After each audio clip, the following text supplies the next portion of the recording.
I think your relationship with your birthday as an event says a lot about who you are. Lots of people try to go as big as possible with their birthday, leaning into it being a day all about them, and sometimes even extending it out to a whole week or month and wanting a big party with everyone they care about on the actual day. Others try to avoid it and keep the knowledge of the date away from anyone who didn't already know it when they were young, preferring instead to just let it pass with as little mention as possible and maybe a stiff drink if that's your thing. As for myself, it changes depending on the point in my life, because I've got a little bit of an odd birth date. I was born on January 8th, 1997, and I don't mean to say that it's an odd birth date, as in no one has that birthday. I share it with Elvis Presley, Stephen Hawking, and Freddie Stroma, just to name a few other white dudes. I mean that it's an odd day, as in it's kinda tough to do that much. It's a few weeks removed from Christmas and still close enough that most people don't want to do much, especially because it's right at the end of the first week of the year, which most people in my part of the world typically spend getting caught up on work they let slide over the winter holidays and are now exhausted from. So, as a kid, most of my birthdays were spent with close family and sometimes friends thereof. My family was also lower middle class at a time when that still existed in the United States but was starting to ebb away. So, most of my birthdays were spent at home with gifts either bought during the lead up to Christmas and just held back a few extra weeks or at the after Christmas sales. I know bringing that up sounds pretty childish and materialistic, but remember, I'm still speaking of when I was a child and those kinds of things really mattered to me. The closest I can remember to getting anything like a big party at Chuck E. Cheese or in the park with a bunch of other kids was when we went bowling with a couple of other families when I turned 9, which was really nice. At the time, I really enjoyed the activity and had a great time. It also happens to be the birthday when I got one of the only two toys I still have from my actual childhood, the Transformers Armada Emergency Minicon team. Thanks, Uncle Todd and Aunt Denise. When I reached my older teenage years, but still didn't have a job, or at least not one that paid very well, I started insisting that my family just leave it to me to make my own fun on the day, as I was a bit angsty and rebellious. So I would do things like save new toys back a couple weeks and open them while I watched a favorite movie, or simply go on a long walk to my favorite store just to browse around because I needed the little money I had to spend on dinner on the way back. I didn't even do anything that crazy for my 21st birthday, like go out with some people to a bar, because at the time I had just moved with my family to a new state and I hardly knew anyone who I thought would want to. So instead, I got a sampling of drinks from the gas station and just stayed home and watched movies, which honestly ended up feeling kind of sad by the end of it. So, for the following years, I started trying to make a point of putting as much effort as I could into having a good birthday myself. One year, even arranging to meet up with someone I had been flirting with online for a while and go see a wrestling show together in the next state over. But they ended up backing out, and I spent most of the time in a hotel room by myself. I honestly don't even remember doing anything for my birthday last year because that whole month I was busy moving into this apartment. I mean, maybe I went out to a restaurant or something, but if I did, I'm sure it was no different than a normal trip, because the truth is, while this does matter to me on some level, I've never had the guts or bravado to say to a worker that it is my birthday, because I know when they then go out of their way to wish me a happy birthday or give me some extra service that the restaurant does for that, it's not because they really want to. It's because I've now put social pressure on them to, and who knows how they feel about that or what they've got going on in their life at that moment. Which connects to why this year's birthday felt extra rough. On my birthday week this year, two major horrible and terrifying events took place that I'm sure are going to go down in the history of my country as some of its worst moments, which is kind of amazing because we already have had a lot of those scattered across almost 200 years. If you live here or are at all plugged into international news, you already know what I'm talking about. And if you know me fairly well, you probably already can guess how I feel. But I'm gonna break this stuff down anyway because it's been consuming my thoughts, and really, what's one more dickhead shooting his mouth off online? On the 3rd of January, I awoke wondering how much I could get done with my one remaining day of vacation, to instead find, as I ate breakfast and checked around online, that armed forces under the command of my government had invaded a foreign country, killed several soldiers and sovereign citizens of that country, and kidnapped its leader and his wife without any warning to or approval by Congress, in clear violation of not just our own, but international laws. The president and his minions had been leading up to this for a couple of months, carrying out strikes on ships from Venezuela, claiming that they had been running drugs into our country, and this was the big move a lot of people feared might be coming. And it also happened to fall on the same day of the deadline for the full release of the Jeffrey Epstein investigation files, which many still believe will reveal Donald Trump as the child rapist and murderer he clearly is, and cause his wider base to finally abandon him. So, as cartoon supervillain bullshit goes, you do have to give it to the Trump administration. This was a solid plan of distraction. The following day, as he arrived in our country, Venezuelan President Nicolas Maduro was paraded through the streets of New York City with less guards than alleged insurance CEO killer Luigi Mangione had during his few brief public appearances. And aboard Air Force One, the president explained that he had done this in order to have President Maduro put on trial for drug trafficking and take control of and rebuild the infrastructure meant to mine oil in the country so that he could repair the state of disrepair it had fallen into, and had gone so far as to call to tell several oil companies before the operation even began that they would be getting oil production in the country back on track. I will admit, personally, I did not know much about Venezuela before these events, so Maduro's track record as a leader is something I only have vague notions of based off of what I've seen via the news and social media since, and that does not make me feel eligible to speak about whether him being gone is or isn't a good thing for a country. However, as a US citizen, I do feel eligible to say that I find my country once again interfering in the affairs of another when we've seen no solid proof that they are doing anything to harm us, and then having the goal to not even hide that a major motivating factor was getting access to more oil when there are now way more alternatives to using that resource than there were the last time this happened, is incredibly upsetting.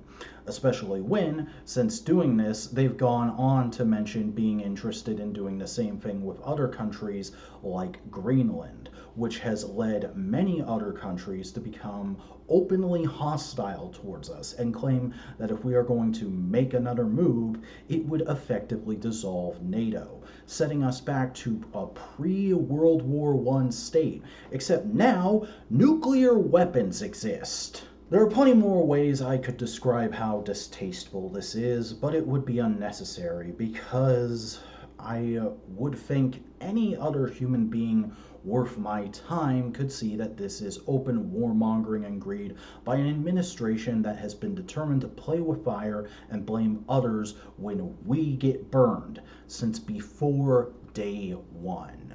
On a personal level, well, I was very upset about this and ended up getting the second most drunk I have ever been that night. I tried to put it out of my mind and just get back to work the following day, recognizing that there was little I could do beyond voice my displeasure at the time on an individual level.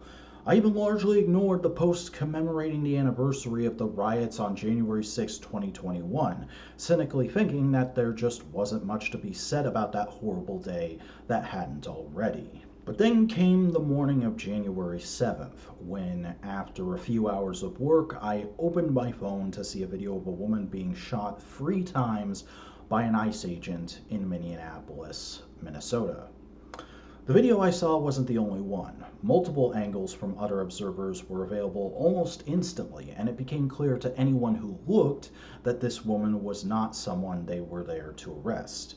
She was Renee Nicole Good, a 37-year-old white Christian mother of 3 who had just dropped her children off at school and was stopping so her wife could film the agents occupying their neighborhood. A few days later, footage from the phone of the agent that shot her, Jonathan Ross, a veteran of law enforcement who is married to and attempting chain migration for a Filipino woman he met while overseas, leaked to the press, and you could see not only what had been evident from the first round of footage, that she had been attempting to let other drivers down the road and was not blocking anyone, but that as the officer came around her car, she looked at him as he and another barked orders at her with a bemused smile on her face and spoke her last words: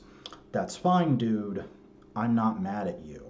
Moments later, the second agent began trying to force his way into Miss Good's car, and she quickly stepped on the gas to try and get away as he did so.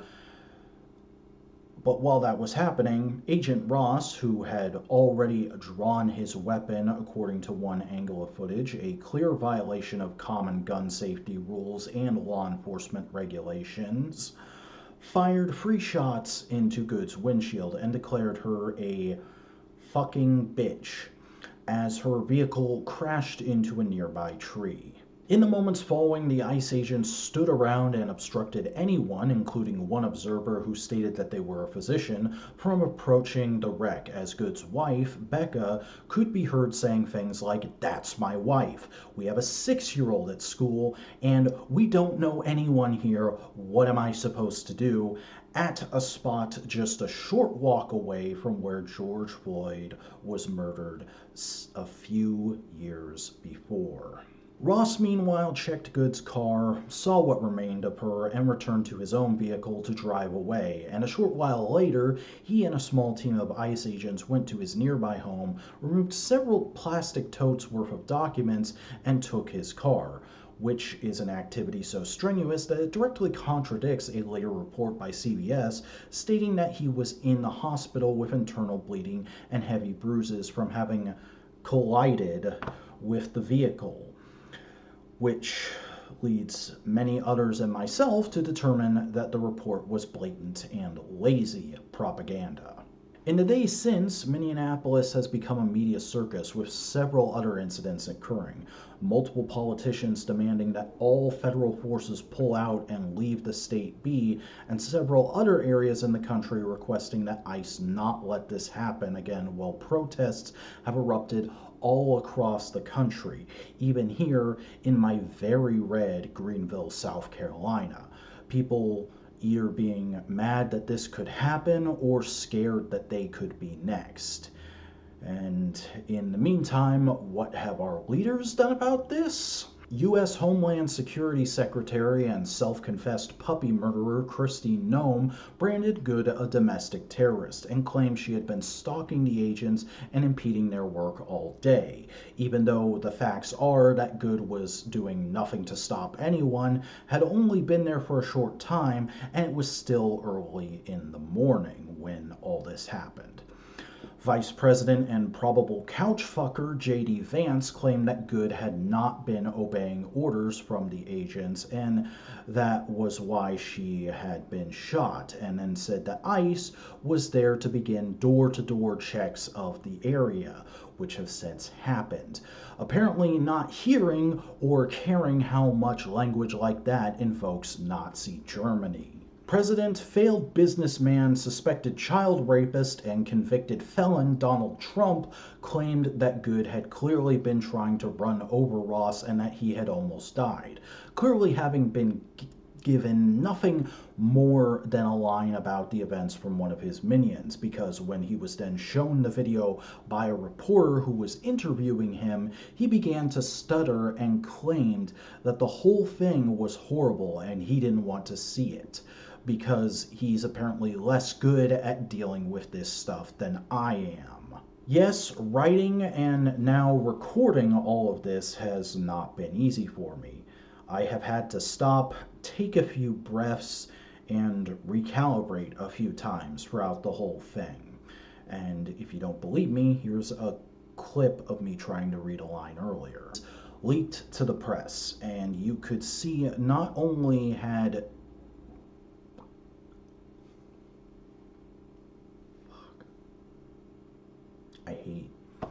I hate just thinking back and seeing this footage replay in my mind. Fuck. But even with that, I have to imagine, no matter how hard this is, it's easier than watching your community be torn apart around you in the name of securing borders. It's easier than seeing your spouse murdered in front of you.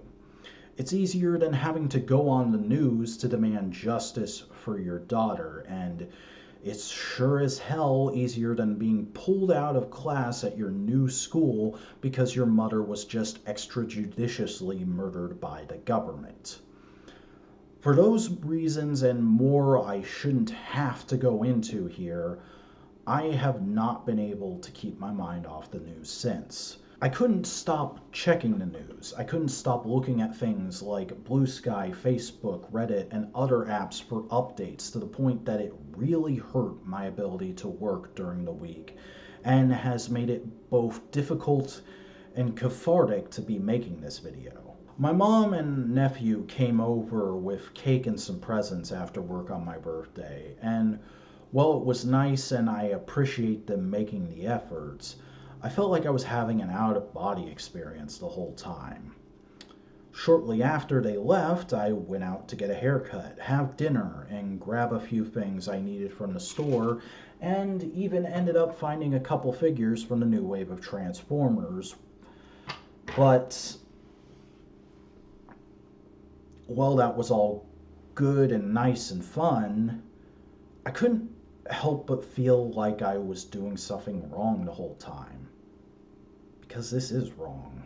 In America, we claim to be better, and though we have a pretty spotty track record of it, and when you go back and look, you can see we weren't exactly as pure when we started out as we like to say, I like to think we still strive to live up to that idea, that this can and should be the greatest place on earth.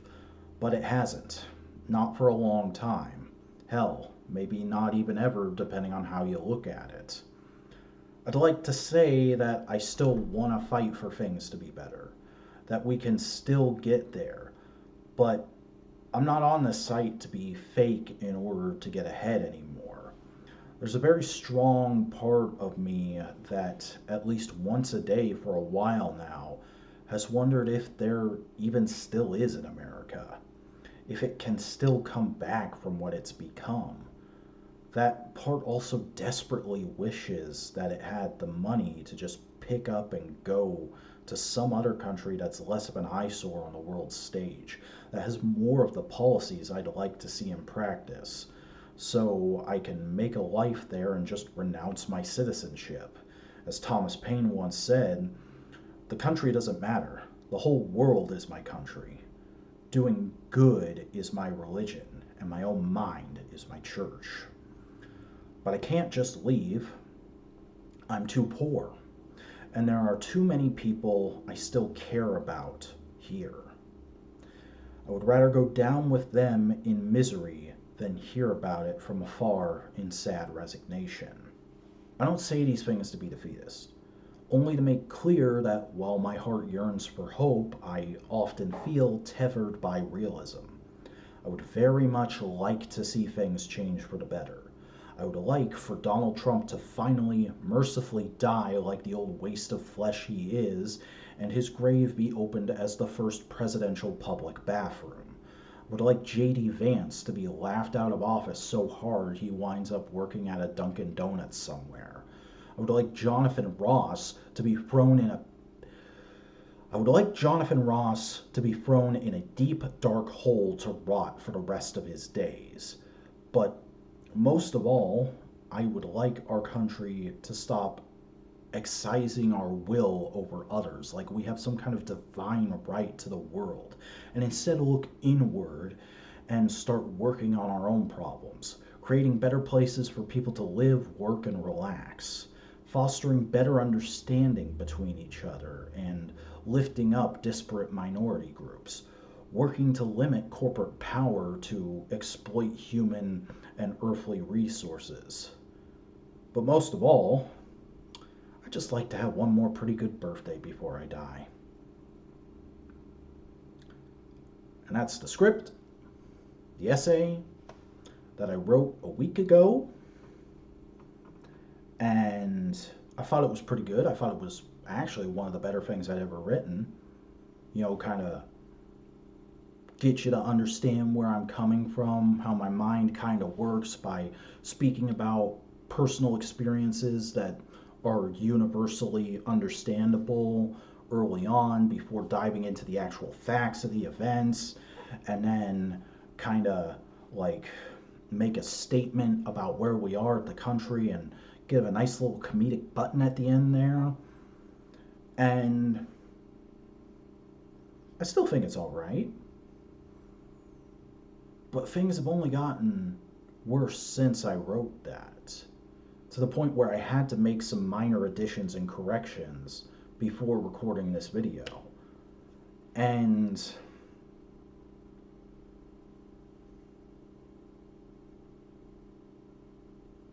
I just don't know anymore. I'm genuinely worried about everything, every day, all the time. And you can say, just shut it off, just stop looking at it. But how long does that work when it's your country? No matter how big that country is, how long until it's not 4 states over? It's at your door.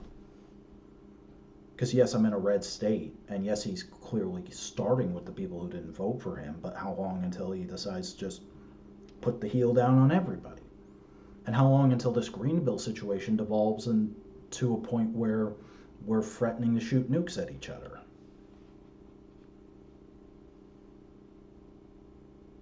How long until all this and the prices in this country and all the other horrible shit that's been going on for the last year escalates to a point where we see the first violent removal of a leader of this country, which is not something I want to see happen, but I think is a very real possibility considering January 6th and considering where we're all at right now. And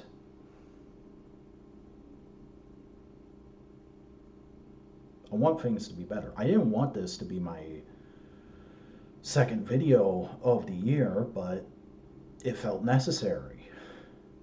It might feel even more necessary by the time this comes out, because I'm recording this on Saturday, and I'm pretty sure it's going to come out on Monday or Tuesday.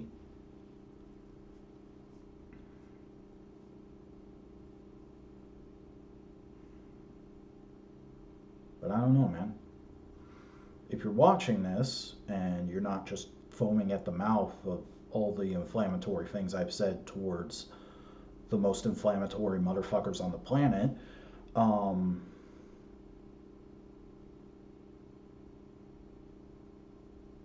I hope you know that somebody out there cares about this, somebody is watching this, somebody is as baffled as you are, or as ready to fight as you are, even though I have a diagnosed fear of confrontation.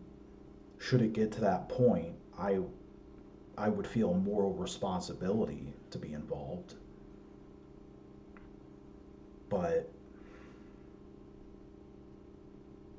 most of all, I hope you know somebody out there just hopes you have a good rest of your day and that you stay safe and that something nice comes your way soon. Because boy, howdy, we could all use it.